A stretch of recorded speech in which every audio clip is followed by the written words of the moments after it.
Good morning बच्चों। कक्षा 12 के सभी छात्र छात्राएं ध्यान दें। मैं आपकी विषय अध्यापिका श्रीमती मंजू गुप्ता आपको आपकी हिंदी पुस्तक की काव्य खंड को पढ़ा रही थी। इसका पहला पाठ पवन दूत का, जिसके रचयिता हैं अयोध्या सिंह उपाध्याय हरिऔध द्वारा रचित ये पवन दूत का प्रिय प्रवास नामक महाकाव्य से लिया गया है। मैंने आपको बताया था कि इसमें राधिका जी पवन के माध्यम से अपना संदेश पहुंचाने का प्रयास करती हैं। आगे देखिए। सूखी जाति मलिन लतिका जो धरा में पड़ी हो। सूखी जाति मलिन लतिका जो धरा में पड़ी हो, तो पावों के निकट उसको श्याम के ला गिराना। यूं सीधे से प्रकट करना, प्रीति से वंचिता हो। मेरा होना अति मलिन ओ सूखते नित्य जाना।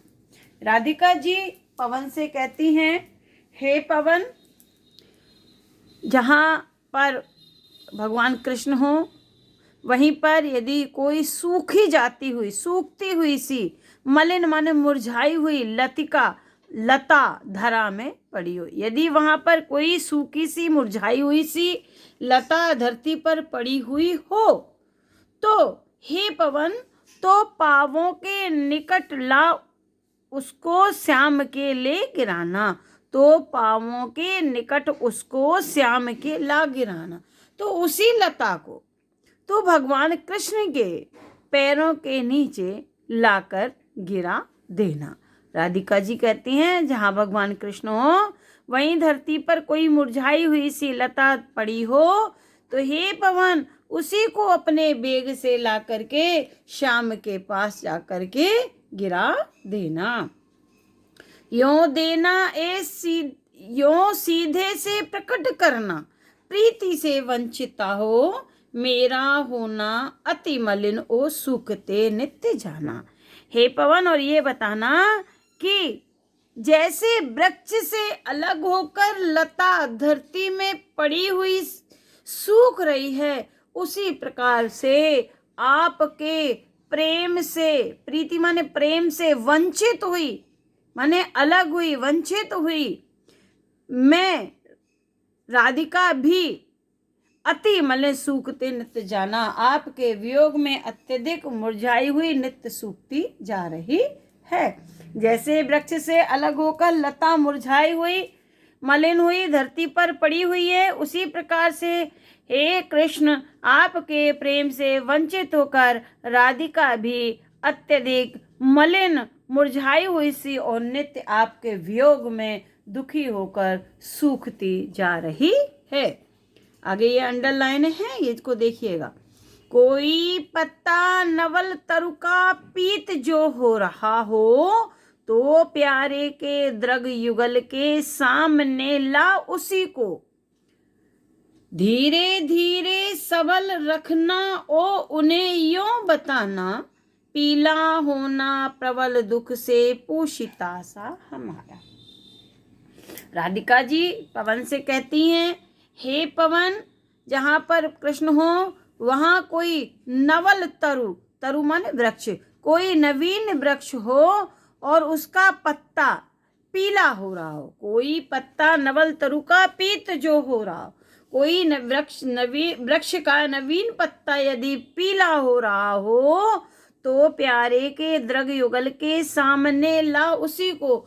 तो उसी पत्ते को ही तो कृष्ण के, प्यारे कृष्ण के द्रग माने नेत्र, माने युगल माने दोनों, तो उसी पत्ते को लाकर तू भगवान कृष्ण के दोनों नेत्रों के सामने उसी को ही ले आना।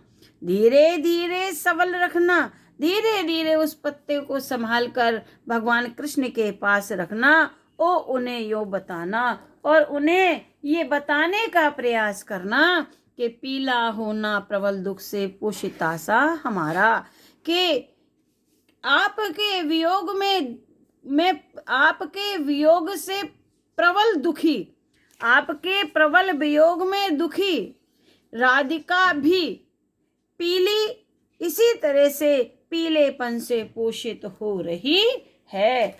जिस प्रकार से ये नवीन वृक्ष का पत्ता आपके जिस प्रकार ये नवीन वृक्ष का पत्ता वृक्ष से अलग हो करके पीला हो रहा है, उसी प्रकार से और उसी पत्ते को उसी प्रकार से मैं भी आपके दुख में, विरह के दुख में पीलेपन से पोषित हो रही हूँ, पीली पड़ रही हूँ, कमजोर हो रही हूँ। फिर से देखें, आप इस अर्थ को लिखेंगी कैसे।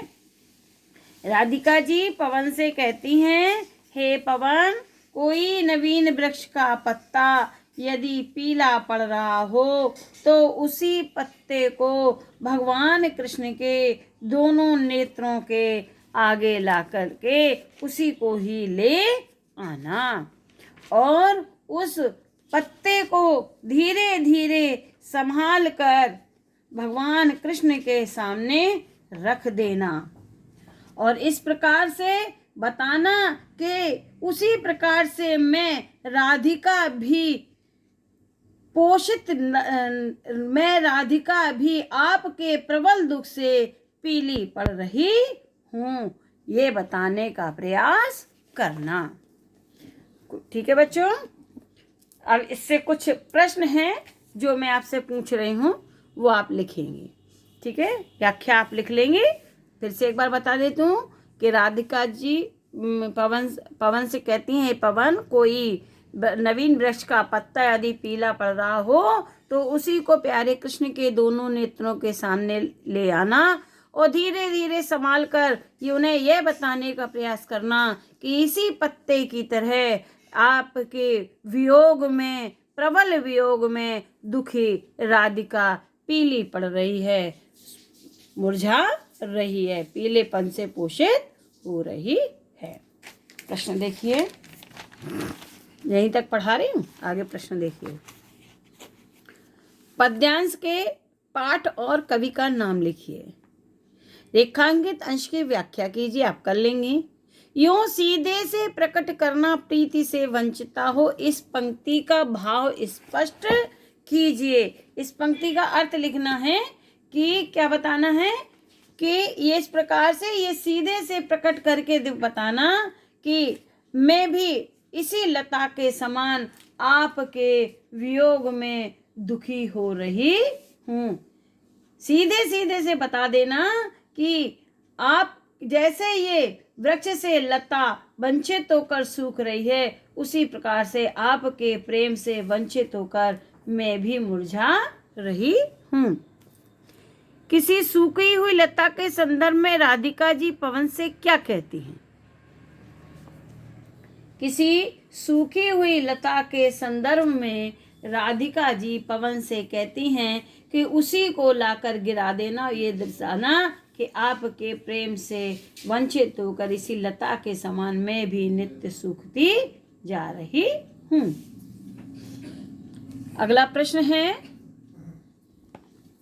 श्री कृष्ण के विरह में स्वयं के पीले पड़ जाने का संदेश राधिका जी किस वस्तु के माध्यम से प्रस्तुत करती हैं?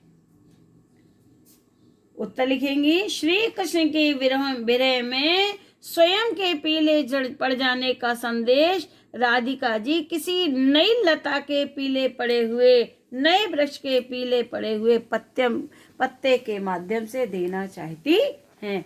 बच्चों, इन प्रश्नों को आप कर लेंगे अपनी कॉपी में। आगे का मैं आपको कल पढ़ाऊंगी। कल ये आपका चैप्टर समाप्त हो जाएगा, उसके बाद मैं नवीन चैप्टर पढ़ाऊंगी। Thank you.